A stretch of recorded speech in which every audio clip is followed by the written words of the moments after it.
sense of things is that, this has been a strange South Carolina primary for the Republican Party. This primary has been going on here since 1980. It is, in a lot of ways, the most important of the early states. In every case except for one since 1980, the winner of the South Carolina Republican primary has been the Republican nominee. That tradition looks likely to be repeated this time around, as everyone assumes Donald Trump is going to win. The only question is by how much. But the way that Nikki Haley has campaigned here, the way that Trump has not campaigned here, the fact that Haley declared defiantly she's going on after South Carolina, the way this race has played out over the course of the home stretch here in this week raises a bunch of questions about what happens next and why is Nikki Haley staying in? What is her end game? Those are some of the questions that I've been thinking about over the course of the last week down here. And they're at the core of the piece that you're about to see right now. South Carolina is full of historic sites. But when it comes to presidential politics, nothing says South Carolina like Charleston Harbor and the USS Yorktown. Over the past 30 years, the Palmetto State primary has become pivotal in both parties, and the Yorktown the venue for candidates seeking big campaign moments. From John Kerry in 2003, I am a candidate for President of the United States of America, to John McCain in his final speech of the 2008 GOP primary, cracking wise about Henry McMaster, then the state's attorney general and now its governor. Do you know the difference between a lawyer and a catfish? One is a scum-sucking bottom dweller, and the other is a fish.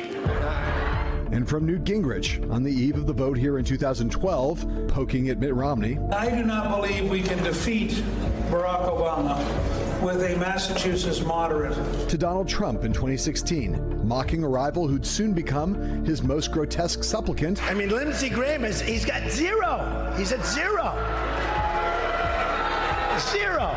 Think of it. And unfurling a proposal that would soon become one of his most infamous policies. A total and complete shutdown of Muslims entering the United States.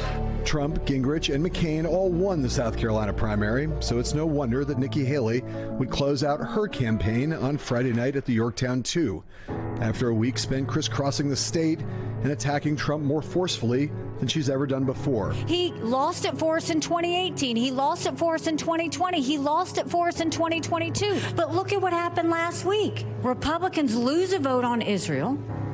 Republicans lose a vote on Mayorkas and the border. The RNC chair loses her job, and his fingerprints were all over it. Everything he touches, we lose. How many more times do we have to lose before we say maybe he's the problem? He said that men and women who lost their lives in the military were suckers and losers. But it's because he's never been around a veteran. Donald Trump's never been near a uniform. The closest he's come to harm's way is a golf ball hitting him on the golf course, and that's the truth. He sided with a tyrant who's made no bones about wanting to destroy America. The idea that Trump would associate himself with Putin like that over our allies who stood with us after 9/11, in that one moment, he put all of our men and women in uniform that are serving there in danger. Haley's focus on Trump and Russia was especially pointed regarding the murder of Alexei Navalny. Trump needs to answer to that. Does he think Putin killed him? Does he think Putin was right to kill him? And does he think Navalny was a hero? Trump had no intention of answering to any of that or doing much else this week in South Carolina, besides jetting in for a Fox News town hall and saying this about Navalny. He was a very brave guy, and it's a horrible thing. But it's happening in our country, too. I got indicted 4 times. I have 8 or 9 trials, all because of the fact that I'm in politics. This Judge Arthur Engoron ruled against you for almost $500 million plus interest that runs every day. It's a lot of dough. It is a form of Navalny. It is a form of communism or fascism. Yet Trump's unrelenting stream of self-aggrandizing, Putin-stroking gibberish has had no apparent effect on the state of the race.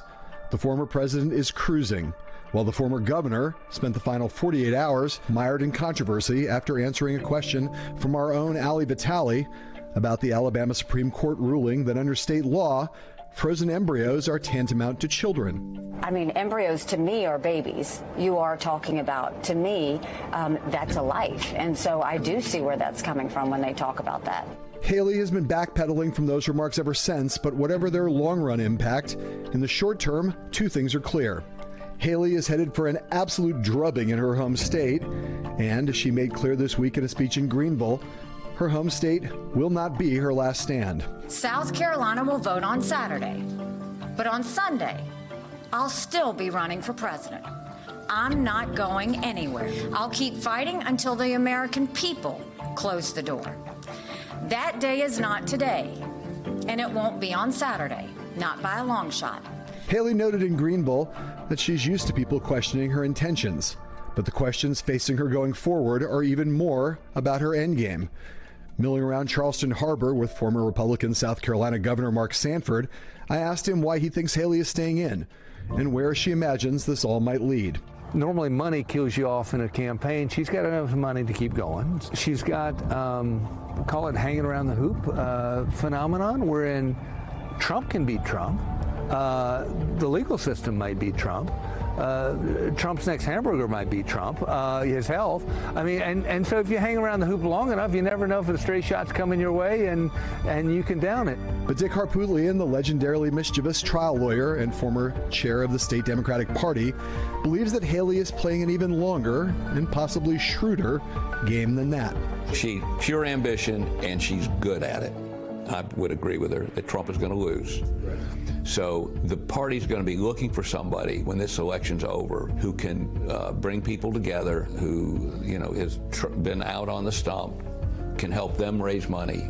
I think she's looking at that and saying, I can say in writ large, I told you so.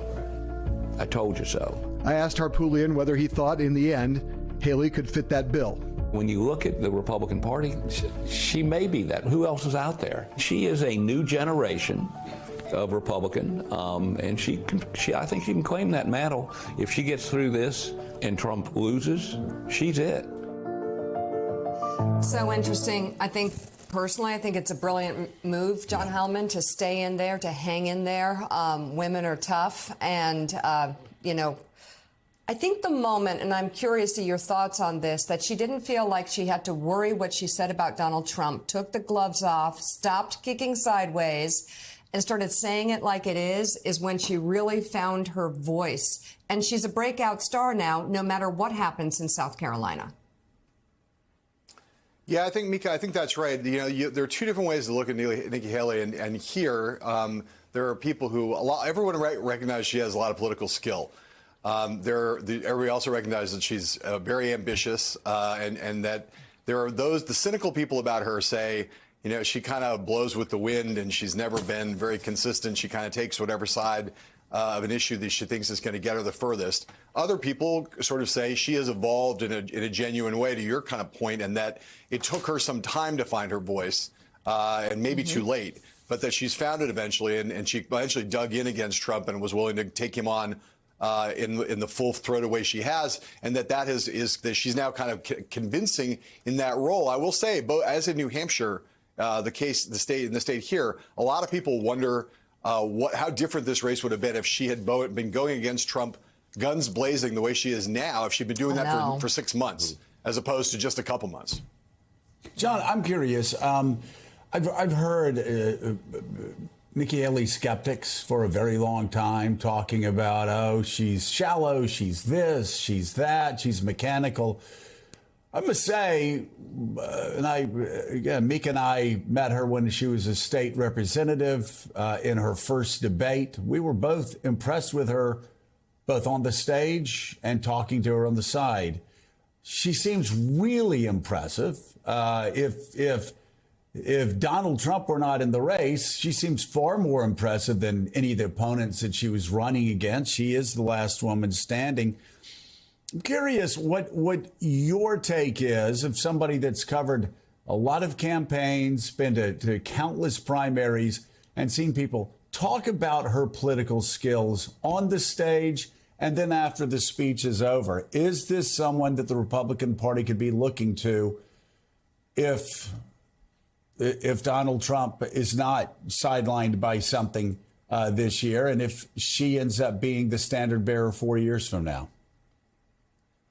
Well, I think there are kind of three answers to that question, Joe. One is kind of pure political athlete. You know, is she, her performance skills, her ability to project, her ability to connect. I think, you know, she has been very good for a long time. She has gotten better. Everyone, even the most skeptical and cynical people about her here acknowledge that she has really grown in the course of this presidential campaign. In terms of just performance skills, she's way better than she was even 3 months ago, and certainly more better than she was a year ago. So she's at this point a pretty high level political athlete. There's the question about what's at her core. You know, what is she really? She has, if you look at the last, you know, her career since she became governor, she was a Tea Party kind of figure. She became more of a centrist figure after when she took down the Confederate flag. She then switched over and became kind of a Trumpian figure when she went to join him. She then became kind of a Trump critic. So she's been in a lot of different places ideologically. And I think, though, you know, to be a really successful presidential candidate in the end, the combination of performance skills with a real mooring, knowing who you are, knowing what your core beliefs are, and projecting those consistently, that's necessary. And then there's the third part, which is what happens after if Donald Trump loses or ends up in jail or both and isn't reelected president of the United States at the end of this year? What happens to the Republican Party? That is like the big $20 million existential question. Is there a big fight for the soul of the party where some older version of republicanism rears its head up again and tries to reclaim the Republican Party? Or has Trump fundamentally corrupted the party and remade it in his image to the point where, you know, the people like Nikki Haley, where she is now, and other more traditional Republicans are just, they've lost the party for good, and Trump has left a, if not permanent, very long-lasting imprint on it. Those are the questions we don't know the answers to. But if there's going to be a big fight for the soul of the party next year and beyond, she'll be in that fight.